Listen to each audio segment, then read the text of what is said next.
അഭിജിയുടെ പുതിയ വീഡിയോയിലേക്ക് എല്ലാവർക്കും സ്വാഗതം. ഒരു ചില്ലായിട്ടുള്ളൊരു മോർണിംഗ് ആണ് കേട്ടോ ഇന്ന്. യെസ്, ചില്ലായിട്ടുള്ളൊരു സ്ഥലത്ത് തന്നെയാണ് നമ്മളുള്ളത്. വേറെ എവിടെയല്ല, നമ്മുടെ മൂന്നാറിൽ തന്നെ. പെട്ടെന്നുള്ളൊരു യാത്രയായിരുന്നു കേട്ടോ. നമ്മൾ പറയാറില്ലേ, പെട്ടെന്നുണ്ടാകുന്ന യാത്രകൾ വളരെ മനോഹരമായിരിക്കുന്നത്. അതുപോലത്തെ ഒരു ടൂറിൻ്റെ എക്സ്പീരിയൻസാണ് ഇന്ന് എനിക്ക് നിങ്ങളായിട്ട് ഷെയർ ചെയ്യാനുള്ളത്. ഒട്ടും പ്ലാൻ ചെയ്യാതെ പെട്ടെന്ന് തലേ ദിവസം പ്ലാൻ ചെയ്യണമെങ്കിൽ നാളെ ഒരു ട്രിപ്പ് പോവാം, ഓക്കെ, അതുപോലെ പ്ലാൻ ചെയ്ത് വന്നൊരു ട്രിപ്പാണ് കേട്ടോ. ഇപ്പം നമ്മളുള്ളത് ഈ മൂന്നാറിലുള്ള ഫോറസ്റ്റ് ഓഫീസാണ്. അപ്പോൾ ഞങ്ങളടുത്ത് ഇവിടെയാണ് ഞങ്ങളുടെ ട്രിപ്പിൻ്റെ സ്റ്റാർട്ട് ചെയ്യുന്ന പോയിൻ്റ്. അതുകൊണ്ടാണ് ഞങ്ങൾ ഇവിടേക്ക് തന്നെ വന്നിട്ടുള്ളത്. ഈ ഒരു ഫോറസ്റ്റ് ഓഫീസ് ഒരു നല്ല ഗാർഡനാണ് കേട്ടോ. അടിപൊളിയായിട്ട് സെറ്റ് ചെയ്തിട്ടുള്ള കുറച്ച് പൂക്കളൊക്കെ ആയിട്ട് നല്ലൊരു ഗാർഡനാണ്. അപ്പോൾ അത് കാണാനായിട്ട് നമ്മളിങ്ങനെ ഇവിടെ വന്നേക്കാണ്. ആക്ച്വലി നമ്മുടെ ടൂറ് ഞാനും അരുണും പിന്നെ സത്യയും റംഷയും കൂടെയാണ് കേട്ടോ. നമ്മൾ മാത്രമല്ല, ഇത്തവണ നമ്മൾ പോകുന്നത് നമുക്ക് ഒരു പരിചയമില്ലാത്ത ഒരു 10-40 പേരുടെ കൂടെയുള്ള ഒരു ട്രിപ്പാണ്. അതുകൊണ്ട് തന്നെ ഭയങ്കര എക്സൈറ്റ്മെൻ്റ് ആണ് കേട്ടോ. എപ്പോഴും നമ്മുടെ കൂടെ ഫ്രണ്ട്സൊക്കെ അല്ലേ ഉണ്ടാവുക. ഇപ്പം ഞങ്ങൾ 4 പേര് കൂടാതെ നമുക്ക് ആരെയും ഞങ്ങൾ കണ്ടിട്ട് പോലും ഇല്ല. ഞങ്ങൾ ഇന്നാണ് ആദ്യമായിട്ട് എല്ലാവരെയും കാണാൻ പോകുന്നത്.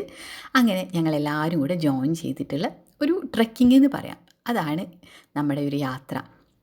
അപ്പോൾ ഇവിടെ ഈ ഒരു ഗാർഡനിൽ നമ്മൾ നേരത്തെ എത്തിയത് കൊണ്ട് തന്നെ ഇവിടുത്തെ കാഴ്ചകളൊക്കെ കണ്ടിങ്ങനെ നടക്കുകയാണിപ്പോൾ. പിന്നെ ഞങ്ങൾ വന്നിട്ടുണ്ടായിരുന്ന നല്ല മഴ സമയത്താണ് കേട്ടോ. അതുകൊണ്ട് തന്നെ നമ്മുടെ കയ്യിൽ റെയിൻകോട്ടും കുടയും എല്ലാം ഉണ്ട്. അത് നമ്മളടുത്ത് ഓൾറെഡി പറഞ്ഞിട്ടുണ്ടായിരുന്നു, മഴ സീസൺ ആയതുകൊണ്ട് തന്നെ ഇതൊക്കെ നമ്മൾ കരുതണം എന്നുള്ളത്. കാലത്ത് ഞങ്ങൾ 3 മണിക്ക് തന്നെ വീട്ടിൽ നിന്ന് സ്റ്റാർട്ട് ചെയ്തു. അതുകൊണ്ട് തന്നെ ഒരു 8 മണിയാകുമ്പോഴത്തേക്ക് തന്നെ നമ്മൾ മൂന്നാറിൽ എത്തിയിട്ടുണ്ടായിരുന്നു. പിന്നെ ബ്രേക്ക്ഫാസ്റ്റൊക്കെ കഴിച്ചിട്ടാണ് ഞങ്ങൾ ഇവിടേക്ക് വന്നിട്ടുള്ളത്. അപ്പോൾ ഇവിടെ ആണെങ്കിൽ നമുക്ക് അത്യാവശ്യം നേരത്തെ എത്തിയോണ്ട് ഇവിടുത്തെ കാഴ്ചകളൊക്കെ സമാധാനമായിട്ട് ഫോട്ടോസൊക്കെ എടുത്ത് കാണാനുള്ളൊരു സമയം കിട്ടി കേട്ടോ.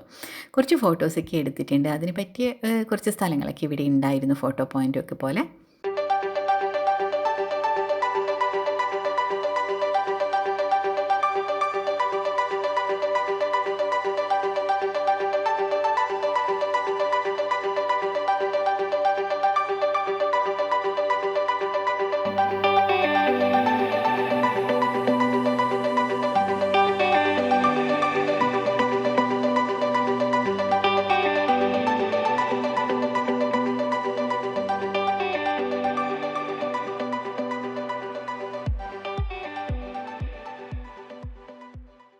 എന്തായാലും ഇവിടുത്തെ കാഴ്ചകൾ ഇങ്ങോട്ട് നടക്കുകയാണ്. ഞങ്ങളുടെ കൂടെയുള്ള ഗ്യാങ് താഴെ എത്തിയിട്ടുണ്ട് കേട്ടോ. കാരണം അവർ അവിടെ എത്തിയതിൻ്റെ പാട്ടും ബഹളമൊക്കെ ഞങ്ങൾക്ക് ഇവിടെ മേലെ കേൾക്കാനുണ്ട്. ഇനിയിപ്പോൾ അധികം ലേറ്റ് ആക്കൊന്നും വേണ്ട, ഞങ്ങളും അവരുടെ കൂടെ ജോയിൻ ചെയ്യാനായിട്ട് താഴേക്ക് ഇറങ്ങുകയാണ്. ഇവിടുന്ന് നമുക്ക് ഈ ഒരു തേയിലത്തോട്ടത്തിൻ്റെ ഒരു ചെറിയ വ്യൂ ഒക്കെ കാണാൻ പറ്റും കേട്ടോ. ഇനിയുള്ള ഞങ്ങളുടെ യാത്ര, ഞങ്ങളുടെ കാർ ഇവിടെ പാർക്ക് ചെയ്തിട്ടുണ്ട്, അതിനുള്ള ഫെസിലിറ്റിയൊക്കെ ഇവിടെ ഉണ്ട്. ഇനി നമുക്ക് ജീപ്പിലാണ് കേട്ടോ ഞങ്ങളുടെ യാത്ര. ഞങ്ങൾക്ക് ആദ്യത്തെ ജീപ്പ് തന്നെ കിട്ടി. അതുകൊണ്ട് ഞങ്ങളാണ് ഫസ്റ്റ് സ്റ്റാർട്ട് ചെയ്തത്. ബാക്കി എല്ലാവരും പിന്നാലെ വരുന്നുണ്ട്. കുറേ ജീപ്പുകളുണ്ട്. അപ്പോൾ ഞങ്ങൾക്കൊരു ID കാർഡൊക്കെ തന്നിട്ടുണ്ടായിരുന്നു. അങ്ങനെ ഞങ്ങൾ 4 പേരും വേറെ ഒരു 3 പേരുമായിട്ട് ഞങ്ങളുടെ യാത്ര തുടങ്ങിയായി. നല്ല അടിപൊളിയായിട്ടുള്ള വ്യൂ ആണ് കേട്ടോ ഈ ഒരു യാത്രയിൽ. കാരണം നിങ്ങൾക്കറിയാമല്ലോ, മൂന്നാറെന്ന് പറഞ്ഞു കഴിഞ്ഞാൽ മൊത്തത്തിൽ തേയിലത്തോട്ടാണ്. അപ്പോൾ അതിൻ്റെ ആ ഒരു ഭംഗിയാണ് മൊത്തത്തിൽ കാണാനായിട്ട്.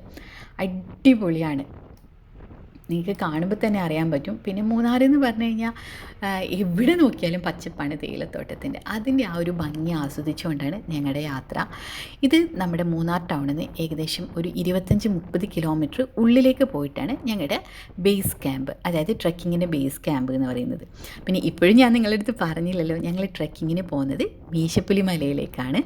അപ്പോൾ അതിൻ്റെ വിശേഷങ്ങളൊക്കെ വഴിയേ വരുന്നുണ്ട്.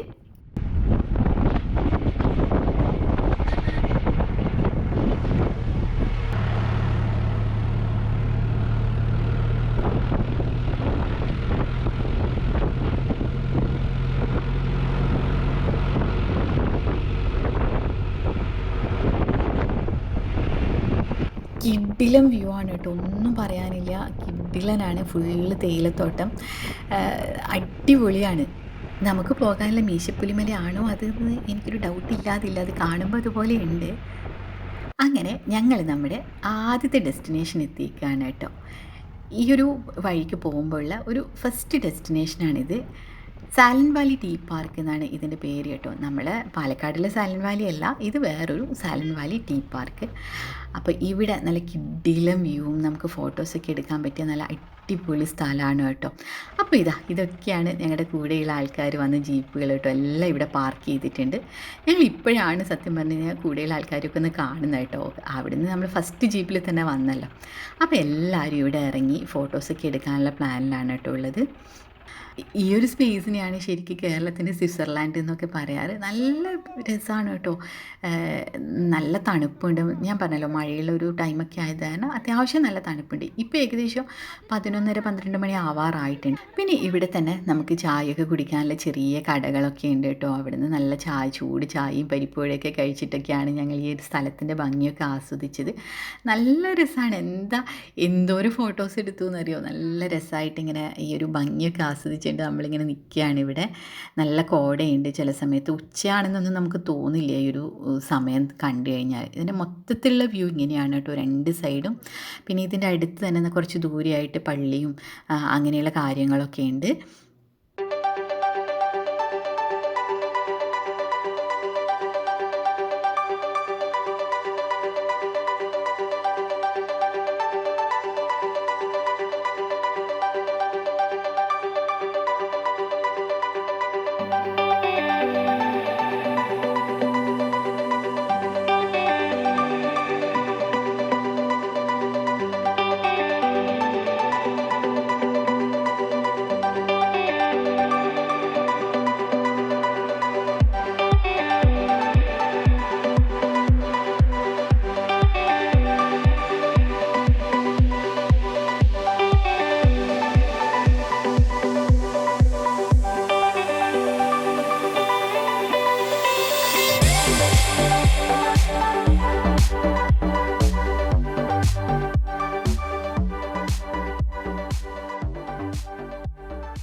നമ്മളിത് നടന്ന് കുറച്ച് മുന്നോട്ട് വന്നപ്പോൾ ഇവിടെ ഇതേ പുൽത്തകിടിയും വെള്ളമൊക്കെ ആയിട്ടുള്ള ഒരു സ്ഥലം ഉണ്ടായിരുന്നു കേട്ടോ. ഇവിടെ നിന്നിട്ടും നമ്മൾ കുറച്ച് പിക്സൊക്കെ എടുത്തു. വെള്ളത്തിലേക്കൊന്നും ഇറങ്ങാനൊന്നും നിന്നില്ല. നല്ല രസമാണ് അവിടെ കാണാനൊക്കെ ആയിട്ട്. കൂടെയുള്ളവരൊക്കെ തിരിച്ച് ജീപ്പിലൊക്കെ കയറി തുടങ്ങിയിട്ടുണ്ട്. അപ്പോൾ നമ്മളെ അവർ വിളിച്ചുകൊണ്ടിരിക്കുകയാണ്. അങ്ങനെ ഇവിടുത്തെ കാഴ്ചകളൊക്കെ കണ്ട് ഞങ്ങളിതാ വീണ്ടും ഞങ്ങളുടെ യാത്ര തുടരാൻ പോവുകയാണ്. ഇനിയിപ്പോൾ ഞങ്ങളുടെ യാത്ര അത്ര സിമ്പിളായിട്ടുള്ള വഴികളിലൂടെ അല്ല കേട്ടോ. ആദ്യം വന്ന റോഡൊക്കെ നല്ലതായിരുന്നു. ഇനി അങ്ങോട്ട് ജീപ്പിൻ്റെ യാത്ര വേണ്ടി ദുർഘടമായ വഴികളിലൂടെയുള്ളതാണ്. കാരണം നല്ല ഉള്ളിലേക്ക് ഒരുപാട് ഹൈറ്റിലേക്ക് പോയിട്ടാണ് നമ്മുടെ ബേസ് ക്യാമ്പ് എത്തേണ്ടത്. അപ്പോൾ അവിടെ എത്താനുള്ള വഴി അത്ര എളുപ്പത്തിലൊന്നും നമുക്ക് പോകാൻ പറ്റില്ല. നല്ല ജീപ്പിൽ തന്നെ നമുക്ക് നല്ല ട്രക്കിംഗ് അനുഭവം ഉണ്ടായിട്ടുണ്ട്. അപ്പോൾ ബേസ് ക്യാമ്പിലെത്തിയിട്ട് അവിടുത്തെ വിശേഷങ്ങളുമായിട്ട് നമുക്ക് അടുത്ത വീഡിയോയിൽ കാണാം. അപ്പോൾ സ്റ്റേ ട്യൂൺഡ്. അടുത്ത വീഡിയോ ആയിട്ട് നമുക്ക് എത്രയും പെട്ടെന്ന് കാണാം. അതുവരേക്കും it's me Biju signing off.